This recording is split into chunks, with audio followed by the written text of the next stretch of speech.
I want you to picture a scene. It's the Oval Office. It's late at night. Okay. And the room is quiet, except for the ticking of a clock. You have the President of the United States sitting at the Resolute desk. Mm-hmm. His thumb is hovering over his phone.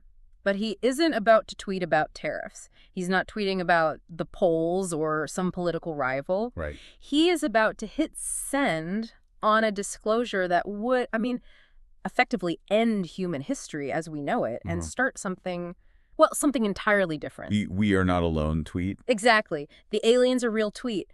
But then he doesn't do it. He stops. He puts the phone down. Because someone or something talks him off the ledge. Now, I have to be honest with you. If I read that in a tabloid at the grocery store checkout, I'm laughing. Of course. I'm turning the page to see which celebrity gained weight. But we are not looking at tabloids today, are we? No, we are not. Yeah. And that scenario you just described, that isn't from a screenplay. That is the specific assertion made by one of the most decorated space security officials in modern history. And that, I think, is the mission for this deep dive. We're taking the X-Files, but we're stripping away the sci-fi music, the spooky lighting, all the speculation, and we are treating it like a court case. A forensic examination. Precisely. We're calling this the X-Files of reality. But the goal isn't just to tell spooky stories. It is to look at what I like to call the architecture of reality. I like that. We have a stack of reports here, from Israeli space generals to Russian geologists to American engineers, that claim reality is, well, it's not what we think it is. We're going to test the logical chains connecting these anomalies. And that's what I love about this stack of sources. It's not just, I saw a light in the sky. No. It's specific. It's, here's a contract, or here is a microscopic spiral made of tungsten. Here is a hole in a bison skull that just shouldn't be there. Right. So we're going to look at the credibility of the witnesses. I mean, these are people who have way too much to lose by lying, and the physical feasibility of the evidence. And we have quite the roadmap ahead of us. We're going to start with the geopolitical angle. The claims of a Galactic Federation interacting with the U.S. and Israel. Okay. Then we'll move to orbital evidence and the enduring mystery of the Black Knight satellite. And from there, we're digging into the dirt, literally. We'll look at these archaeological anomalies in Russia that are, frankly, chronologically impossible. Then hostile encounters in underground bases in New Mexico. And finally, a very strange phenomenon in Mexico that looks, for all the world, like a planetary protection grid. It's a lot to unpack. It is. But the thread tying it all together is the question of evidence. Does the physical data support these wild narratives? So let's start with the man who claimed Trump almost spilled the beans. Right. We're talking about Haim Eshed. Now let's play devil's advocate here immediately. Please. When I first saw the headline, Space Chief says aliens are real, I did the massive eye roll. We all did. It feels like clickbait. It feels like someone just trying to get attention in their old age. But then you look at who Haim Eshed actually is. And that is where the forensic lens has to come in. You have to look at the source authority. In intelligence analysis, the messenger matters as much as the message. And Haim Eshed isn't just some guy who worked at a desk in the basement of the Pentagon. Not at all. He is, for all intents and purposes, the father of Israel's space program. He was the head of the space security program for nearly 30 years. 29 years, to be precise, from 1981 to 2010. Let's just put that in context for a minute. Okay. This is a man who is responsible for launching the OFEC satellites. These are reconnaissance satellites. Spy satellite. The best spy satellites in the world, arguably. Yeah. This implies he had the highest security clearance imaginable. You don't get to run Israel's Eye in the Sky program if you are prone to, hallucinations or flights of fancy. That's the thing that sticks with me. He's a 3-time recipient of the Israel Security Award. That's like winning the MVP of national defense 3 times. It's an unprecedented honor. So you have a guy who is hyper-competent, hyper-rational, trusted with the state's deepest secrets, and then, at age 87, he drops this bomb. Why? That is the million-dollar question, isn't it? Skeptics will immediately say, oh, he's 87, maybe he's slipping, maybe he wants to sell his book. And sure, he has a book. He does. But think about the cost-benefit analysis here. You have spent a lifetime building a legacy as a serious man of science and defense. You are a legend in your field. Right. Your name is on buildings. Why would you torch that entire legacy in your final years for what amounts to a publicity stunt? It just doesn't track. If he wanted money, he could consult. He's got to be a millionaire already. If he wanted fame, he already had it in his circle. Exactly. The risk profile here suggests he believes this information is just too important to die with him. He's making a calculation that the truth is worth the ridicule. And he's not vague about it. Not at all. And look at what he said. He didn't just say UFOs are real. He gave us a very specific phrase, Galactic Federation. That phrase trips me up every time. Galactic Federation. It sounds... And so, Star Trek. It does. It sounds like pure fiction. Why use that specific terminology? I know, it does sound like pop culture, but let's strip away the sci-fi baggage for a moment. Okay. What does the word federation actually imply in political science? It implies the bureaucracy. It implies an organized governing body, probably with member states. Okay, a union of some kind? Right. And Eshed explicitly stated that this federation has established a contract with the U.S. government.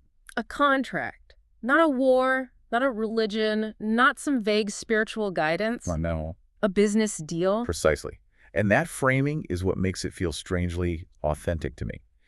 If a hyper-advanced civilization came here, they wouldn't necessarily just land on the White House lawn and say, take me to your leader. That's the Hollywood version. That's the Hollywood version. In reality, a sophisticated power would look for the dominant superpowers. They would assess the geopolitical landscape, and they would establish terms. The terms? Like, Wow. what? We get their technology, and they get... What do they get out of this deal? Well, Eshed said they are researching the fabric of the universe. He implies they need us as helpers, or maybe our planet as a kind of laboratory. A petri dish. It could be. Maybe they need our location, our biology, our unique consciousness. We don't know. But the existence of a contract explains the silence. How so? Well, if there are rules, you can operate here, but you have to stay hidden. That explains the Fermi paradox. It explains why we see glitches, blips on the radar, but not mass landings. It's regulated. It's regulated. It's the zoo hypothesis, but with lawyers. Chuckles, I like that. The zoo hypothesis, but with a legal team. The animals in the zoo don't know about the zookeeper's employment contracts. But those contracts dictate everything about how the animals are treated and what they're allowed to see. But Eshed went further than just contracts. He mentioned a very specific location. Don't say it. An underground base on Mars. Okay, stop. Mars. We haven't even been back to the moon in a sustained way since 1972. How could we possibly have a base on Mars? That seems physically impossible given our public technology. Officially, we haven't. But this connects directly to the breakaway civilization theory. The idea that the military-industrial complex has technology that is decades, maybe half a century ahead of what NASA is allowed to show us. The black budget projects. The deepest black budget projects. But let's just look at the public sector for a second and see if there are echoes of this. Look at Elon Musk. The man is obsessed.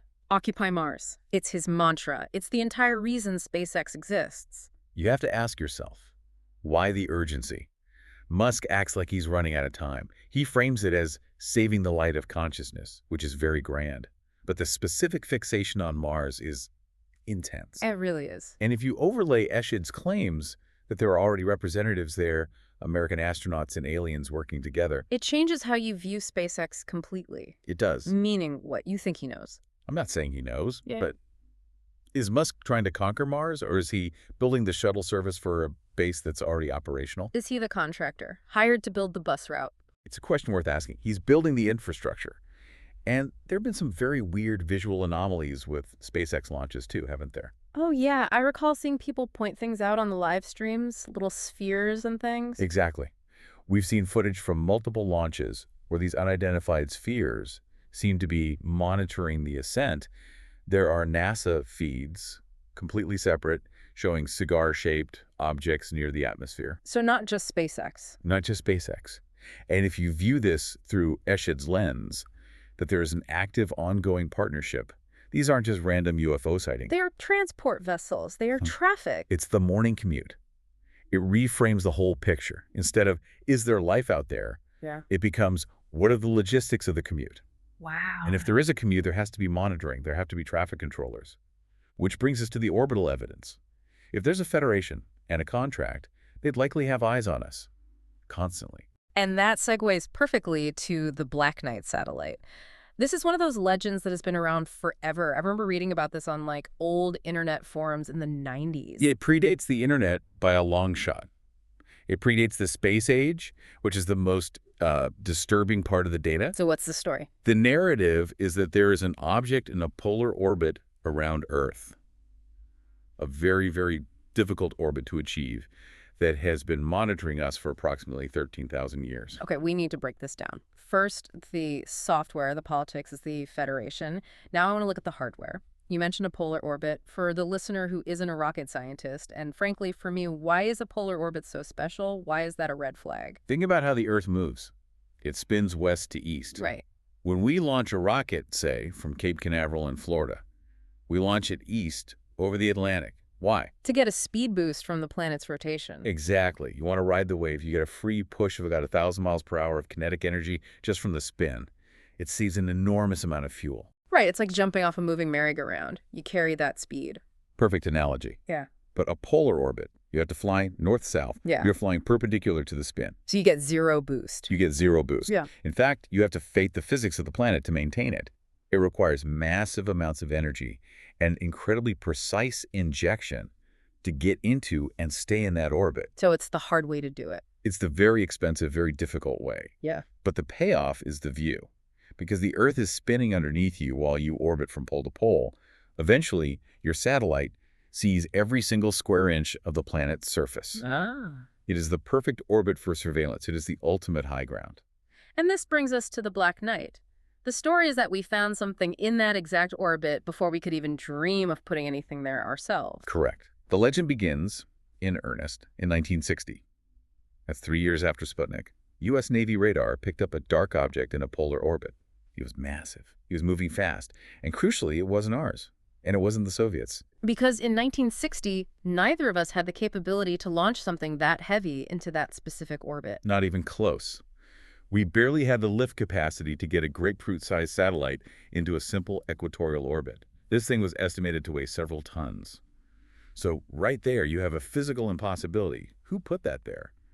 But the story gets much, much weirder when you go back in time. This is the Tesla connection, right? The 1899 story. Nikola Tesla.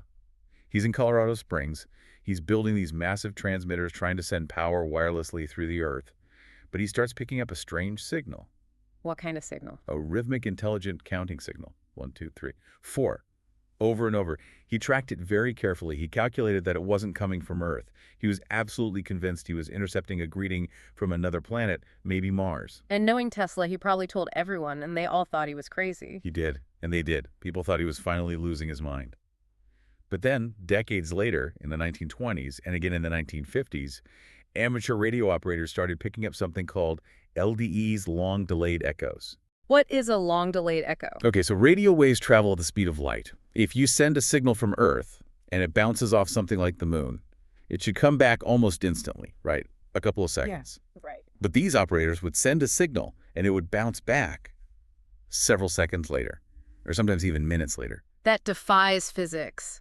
Unless it bounced off something really, really far away, like beyond Jupiter. Unless something received the signal, Right. recorded it, waited a predetermined amount of time, and then sent it back. Like a repeater, a probe. A probe trying to say, I hear you.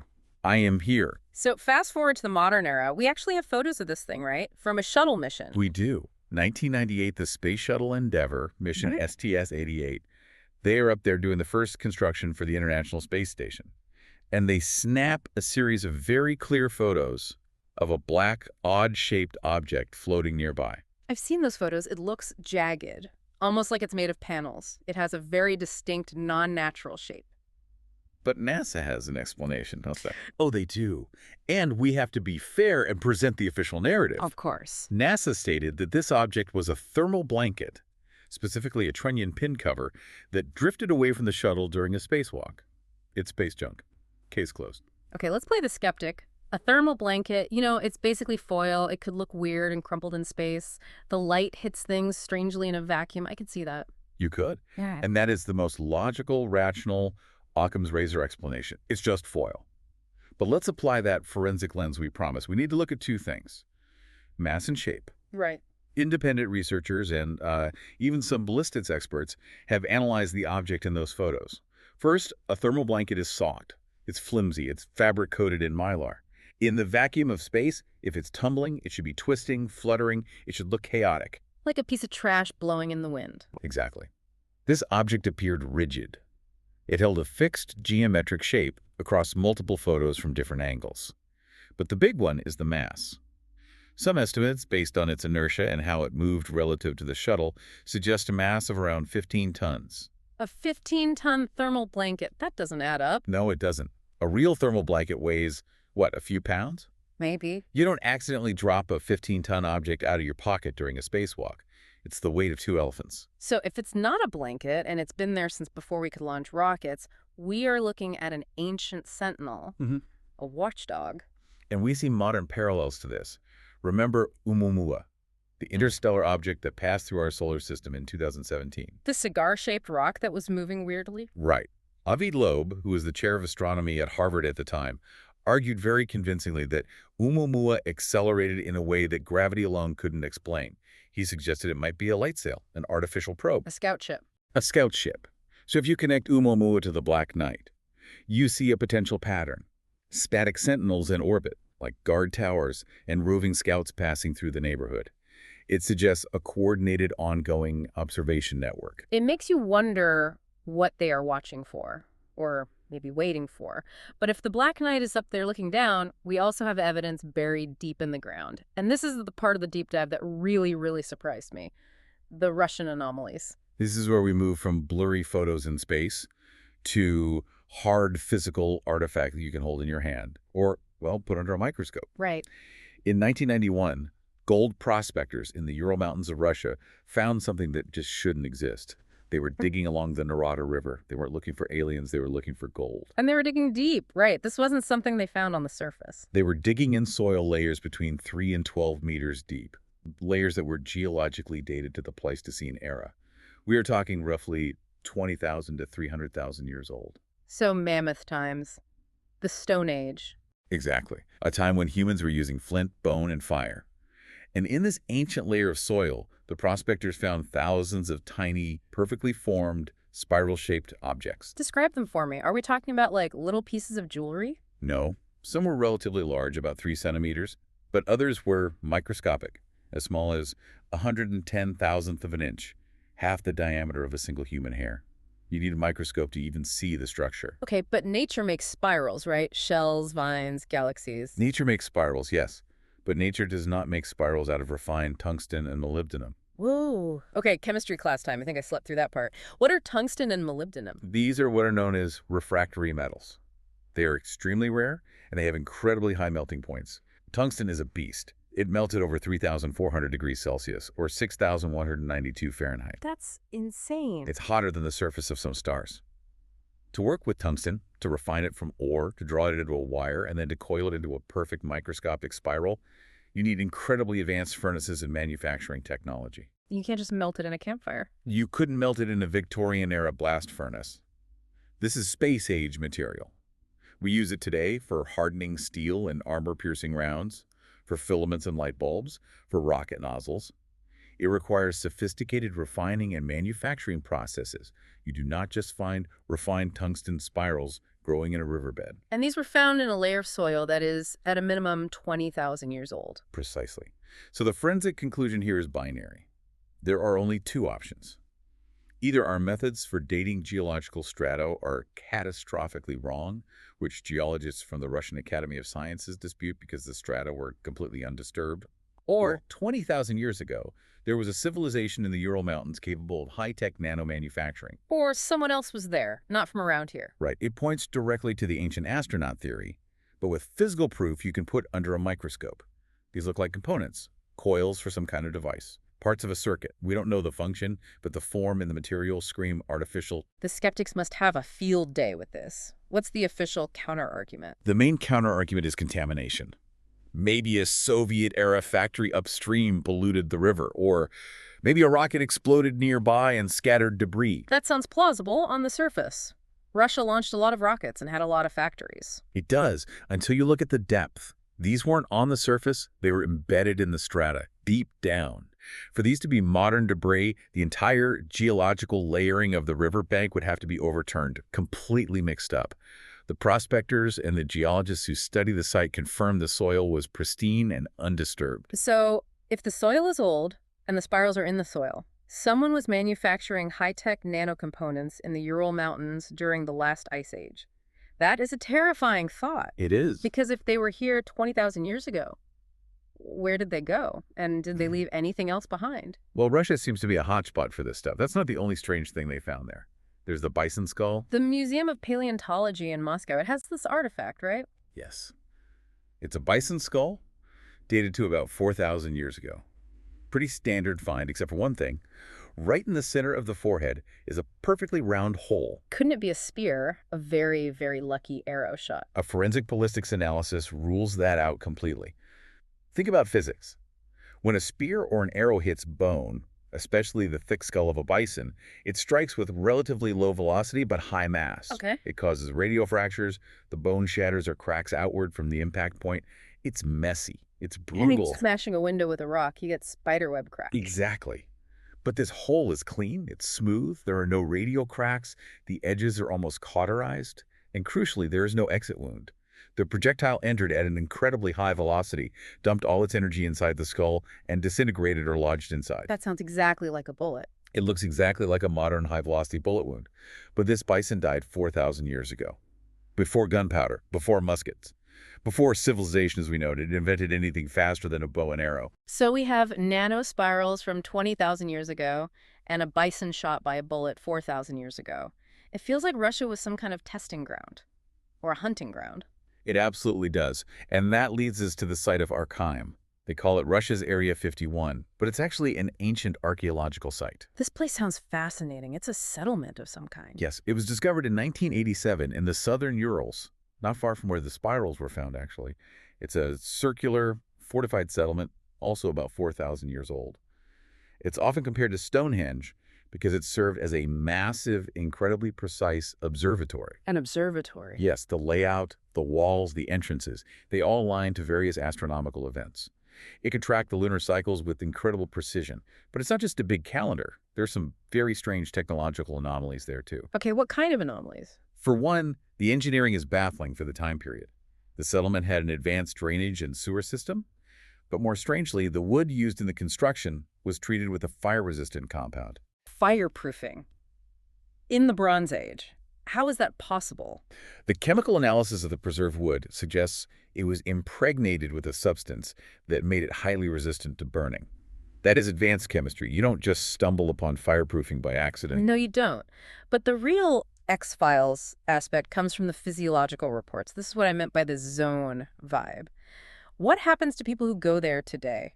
Visitors and even scientists working at the site frequently report rapid fluctuations in body temperature, blood pressure, and irregular heart rates. Just from being there? Just from being inside the circular walls. There's a known magnetic anomaly in the area that seems to affect biological rhythms.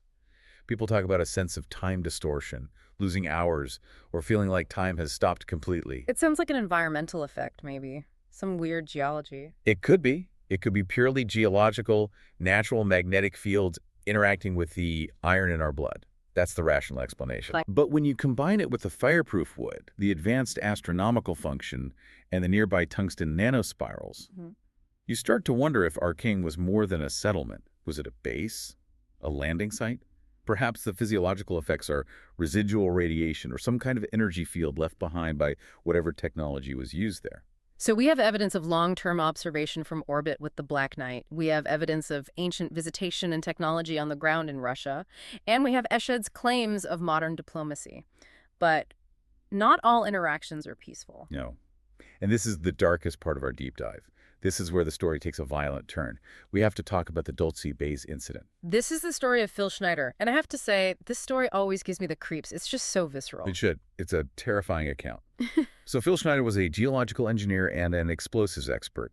He claimed he worked for the government on black budget projects, specifically building deep underground military bases, or DUMEs. These are the massive facilities, miles underground, supposedly connected by high-speed maglev trains. This secret infrastructure. In 1979, he was working on a project to expand the existing base in Dulce, New Mexico. His job was to map the geology and then detonate charges to create new caverns. And they were drilling exploratory shafts. Exactly. They were drilling these shafts, and during one of the operations, the drill kept getting stuck.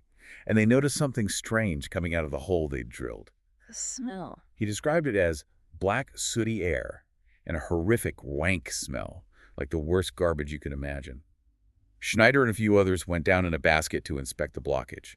He thought he was going to find a pocket of natural gas, or maybe a simple cave-in. But he found a cavern that wasn't on any of the geological maps. According to Schneider's testimony, they broke through into a massive, artificially constructed cavern that was already occupied by what he called big grays. Not the small, 3-foot-tall beings people usually describe in abduction scenarios. These were, in his words, 7 feet tall, approximately 220 centimeters. And a firefight broke out. This wasn't a negotiation. This wasn't welcome to our home. No. Schneider describes it as pure, instantaneous panic and violence. He was armed, he said most personnel of these projects were, and security was present. He claims he pulled his pistol and shot 2 of the entities. And they shot back. In response, one of the beings made a gesture, like waving its hand across its chest, and that's when he got hit. He was hit by a blue beam of light. Yes, he described it as a cobalt radiation laser. It didn't just burn him, it split him open. It burned off several fingers on his left hand and blew a hole clean through his chest. And he had the physical scars to prove it, right? He would show his hand at lectures he gave later in life. He did. The physical evidence on his body was undeniable. He was missing fingers, and he had massive, horrific scar tissue on his torso that looked exactly like a severe radiation burn. It wasn't a normal shrapnel or bullet wound. It looked like he'd been cooked from the inside out. The casualty numbers he cited were just horrific. They were. He claimed that after the initial exchange, U.S. Special Forces Green Berets, who were stationed at the base, responded to the alert. A full-scale subterranean battle ensued. Schneider stated that over 60 humans, scientists, engineers, and soldiers were killed in that cavern. Only 3 survived, including him. This completely flips the entire narrative on its head. Haim Eshed is talking about a Galactic Federation and diplomatic contracts. Phil Schneider is talking about a territorial war happening a mile under our feet. And that's the crucial analytical point we have to consider. Are these 2 stories mutually exclusive? I don't think they are. How so? If you look at human history, we have allies and we have enemies. We have diplomats and we have hostile factions. We have trade deals with some countries and cold wars or even hot wars with others. Why should a galactic ecosystem be any different? Why would we assume all extraterrestrial life is monolithic? So the Federation might be the clean, bureaucratic, above-ground face, the Phronon, and the big grays at Dulce might be a different faction entirely. Exactly. Or even a rogue faction of the same group. It suggests a complex political landscape that we are not privy to. The entities at Dulce weren't negotiating a contract. They were defending territory. They were already there, underground. It implies they consider parts of Earth theirs. That is a deeply disturbing thought. We think we own the house, but maybe we just rent the upstairs and there's something really nasty living in the basement. That's a very, very apt analogy. Which brings us to our final anomaly. We've had the hostile underground base. Now let's look at what some people call the Protectorate, the underwater base in Mexico. This one feels completely different. It is a completely different vibe. This takes us to Madero City on the coast of Mexico, right near Tampico. And it's a fascinating case study because it blends local folklore with hard meteorological and statistical data. The locals there have a belief that they are being protected, right, from hurricanes. They do. Madero City lies in a major hurricane corridor in the Gulf of Mexico. Historically, geographically, it should be hit regularly and hit hard. But since 1966, a very strange phenomenon has occurred. Hurricanes head straight for the city. We're talking monsters, Category 4s and 5s. And then just as they approach, they divert. They just turn out of nowhere. They turn, they dissipate, or they split apart into weaker storms. This has happened repeatedly. In 1988, Hurricane Gilbert, one of the most powerful Atlantic hurricanes ever recorded, took a sharp, inexplicable turn. In 2005, Hurricane Katrina's remnants. In 2013, Hurricane Ingrid. The storms approached the coast and then seemed to hit an invisible wall or get pushed away. 1966, that's a very specific date. Why then? What happened in 66? That's when the legends started. That's when locals started reporting strange lights going into and out of the ocean off the coast. They believe there's an extraterrestrial base underwater off the coast of Miramar Beach. They even have a name for it, Emupac. They say the beings there protect the city. Is there any physical evidence for this, or is this just a string of incredible luck? Well, statistically speaking, it's a massive anomaly. to avoid a single direct hit for nearly 60 years in that specific region. It defies probability.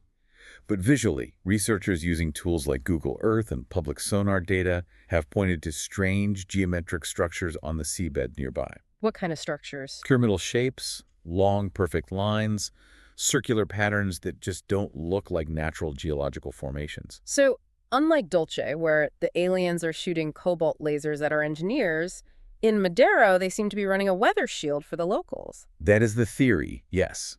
If you accept the premise, and again, we're treating this forensically, it implies a protective relationship.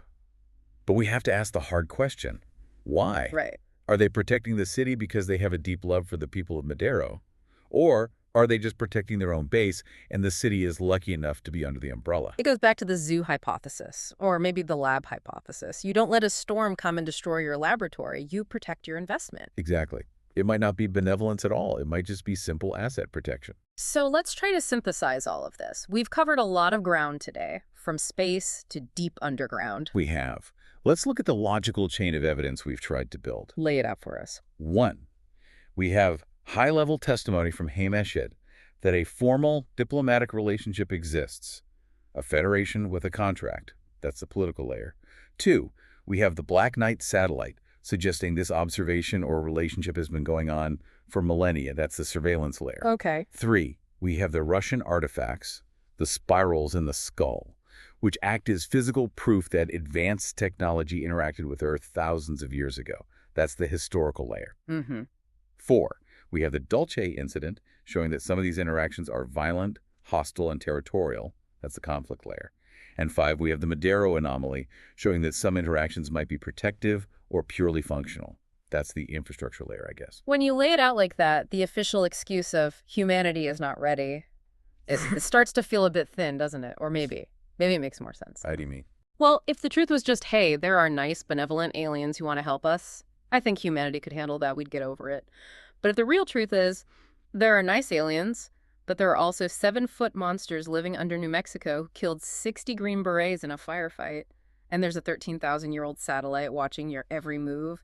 And by the way, we have a contract with some of them that we can't show you. That is a much, much harder pill to swallow. It's a nightmare. It's not just about existence, it's about our total vulnerability. If Eshed is right, we are, at best, junior partners or perhaps subjects in a much larger, more complex galaxy. We aren't the top of the food chain. We aren't even the masters of our own domain. We might not even own the basement. Exactly. And that brings us to the ultimate question, the final provocative thought for you to chew on. Right. Haim Eshed mentioned a contract.